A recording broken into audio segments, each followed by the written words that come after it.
क्या सब सही है, कोई दिक्कत नहीं। तो आज देखो तुम लोग एक शिकायत लेकर आए हो, तीसरे एक बालक जो है स्कूल में क्या क्या नल को तोड़ रहा था और उस नल को क्या किया, लात मारकर तोड़ दिया। तो चलो लात मार के वह बालक नल को तोड़ दिया, इस पे आज हम कुछ चर्चा करते हैं कि हुआ जो स्कूल में पहले एक जो था नल क्या था, सरकारी संपत्ति या किसी खास था, किसी खास व्यक्ति का। तो आज हम इसी बात पे चर्चा करते हैं, सरकारी संपत्ति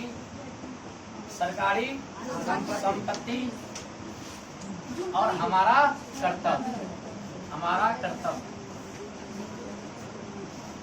अब यदि हम बात करते, सुनिएगा, सरकारी संपत्ति और हमारा कर्तव्य पे बात करते 2 से 4 मिनट बात करेंगे, ज्यादा देर बात नहीं करेंगे। लेकिन आज जो बातें बताने वाले हैं, याद रखना, उस बातों को हमेशा ध्यान में रखोगे। ठीक, कभी सरकारी संपत्ति के साथ क्या करना है नहीं करना, अभी जो बता रहे इस प्रकार सोचना है। चलो एक चीज बात करते हैं, सरकारी संपत्ति तुम ही लोग बताना, जो स्कूल का जो संपत्ति था, स्कूल में जो था नल, वह स्कूल के किसी सरजी का था या सभी व्यक्ति का? उससे सरजी को फायदा होता था कि विद्यार्थियों को फायदा होता था? क्या तुम लोग पानी पीता था उससे? अब बताओ, जो तुम्हारा दोस्त लोग जो तोड़ दिया नल को, गलत किया या सही किया? कैसे गलत किया? सही किया। अब बताओ कैसे गलत किया, कोई बता सकते हो?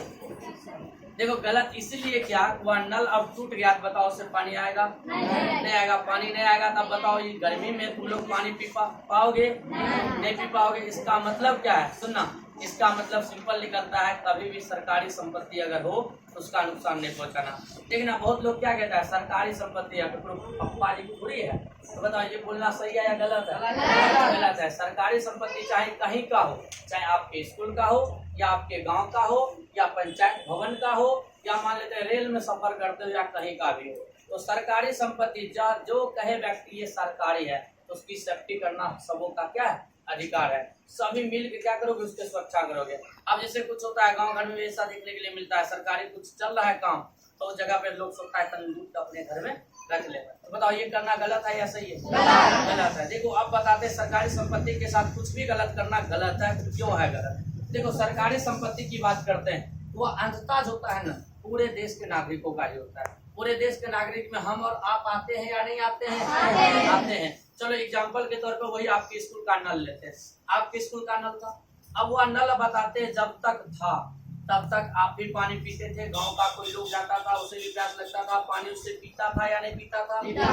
अब बताइए अचानक से तोड़ दिया गया, तो तोड़ दिया गया, अब नल से कोई पानी पी पाएगा? तो सरकारी संपत्ति आप बताओ, उसे कोई प्राइवेट अपने रुपया से लगाएगा? नहीं लगाएगा। इसका मतलब सरकारी संपत्ति जो हम लोग को लाभ मिलता था, वो लाभ मिलना क्या हो गया, बंद हो गया। इसलिए हम लोग का पहला कर्तव्य यही होना चाहिए, सरकारी संपत्ति हम हमेशा क्या करें, सुरक्षा करें। क्या करें? सुरक्षा करें। अब सरकारी संपत्ति को सुरक्षा कई तरीकों से की जा सकती है।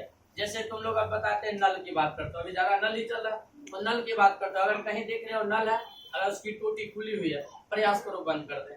ठीक, अगर जैसे मान लेते स्कूल का ही कोई सामान है, चाहे स्कूल का पंखा हो, चाहे स्कूल का मान लेते नल हो, या स्कूल का बोर्ड हो या स्विच हो, किसी भी चीज को कभी भी किसी भी सामान के साथ छेड़खानी नहीं करना है। हाँ, नॉर्मल अगर पंखा आपको चलाना है तो हो सके आपके क्लास में सर हो, उनसे इजाजत लीजिए और स्विच ऑन कीजिए और पंखा को क्या कीजिए, चालू कीजिए। अगर आपके स्कूल में सर नहीं हो तो क्या कीजिए, आपको अगर लगता है जरूरत है तो आप स्विच को आराम से ऑन करिए और पंखा की हवा खाइए। लेकिन कभी ऐसा नहीं कि जाकर वहाँ सरकारी है एक मुक्का मार के तोड़ देते हैं, ऐसा काम कभी भी नहीं करना। तो सरकारी संपत्ति को कभी क्षतिग्रस्त करना भी है? नहीं करोगे?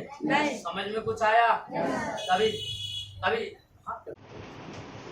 चलो फाइनली तुम लोग को समझ में आया? क्या समझ में आया?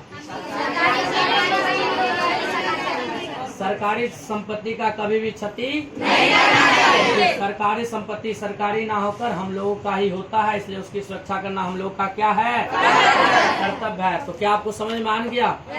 सरकारी संपत्ति का बचाना हमारा परम कर्तव्य होना चाहिए। क्या समझ गए? चलो आज की क्लास यही ये रखते हैं और उसके बाद आगे हम पढ़ाई करते हैं।